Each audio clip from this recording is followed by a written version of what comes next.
Est-ce que je me... Jésus à qui appartient la vie chrétienne? Il est le propriétaire de la vie chrétienne. Et en étant le propriétaire, il a conçu une façon dont le chrétien doit être. Si tu n'es pas tel, c'est que tu ne l'appartiens pas. L'esprit de Dieu n'est pas enfant de Dieu. L'esprit de Dieu, il connaît les choses de Dieu. Connaissant les choses de Dieu, il fait les choses de Dieu. Et sa vie se retrouve en train de plaire au Seigneur. Un enfant sensé cherche à réjouir le cœur de son père. C'est ça qui fait l'enfant qui réussit d'ailleurs.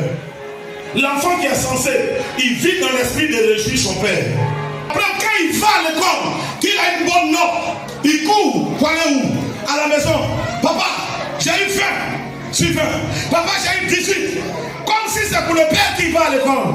Il va à l'école pour lui. Mais il ne peut pas réussir sans, n'est-ce pas, être motivé par la soif de plaire à son père. Le désir de plaire à son père. Le désir de satisfaire son père. Le désir, n'est-ce pas, de réjouir le cœur de son père. Motive l'enfant à travailler.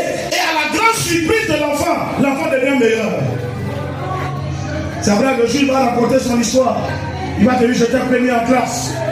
Alors il dit, voilà ce que je suis. Mais vous, je veux que vous soyez comme ça. Je veux que mes enfants soient comme ça. J'ai besoin de médecins. J'ai besoin de fonctionnaires. N'est-ce pas? Un enseignant. J'ai besoin de quoi? D'un docteur. J'ai besoin de ceci, j'ai besoin de cela.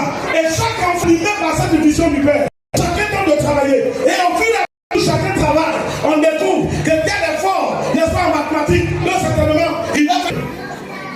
Le verset 28, il dit maintenant, petit enfant, demeurez en lui, afin que lorsqu'il apparaîtra, nous soyons dans l'assurance, car son avènement, nous ne soyons pas confondus.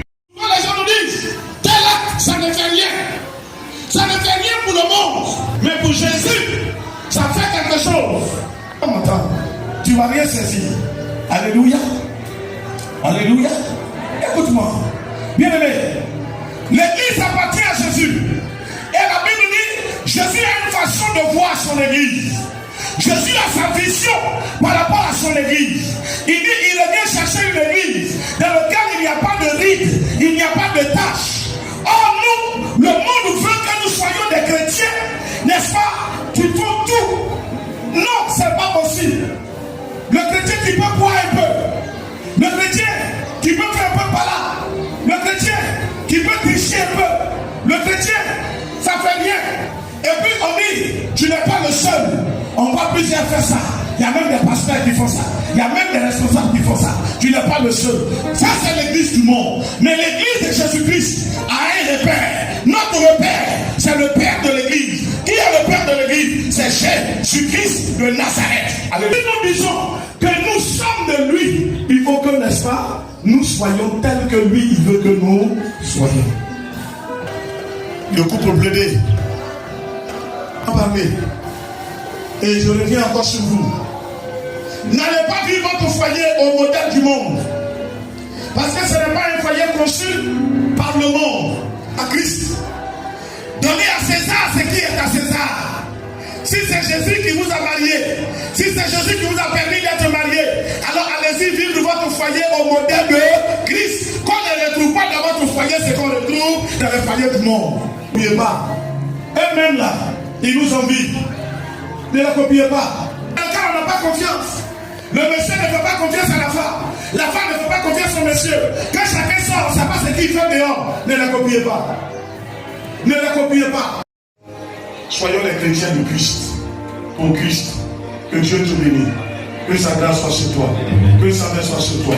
C'est pourquoi je t'exhorte à pousser ta marche loin. Pousse beaucoup plus loin. Pousse ta relation plus loin. Pousse plus loin. Sois plus ferme. Sois plus déterminé. Sois plus résolu. Avance. Il faut que tu vois Dieu. Mais tu ne verras pas Dieu parce que les gens te disent tu vas voir Dieu. Tu verras Dieu parce que tu cherches à ressembler à Dieu. Que le Seigneur te bénisse et que sa main victorieuse soit sur toi. Amen.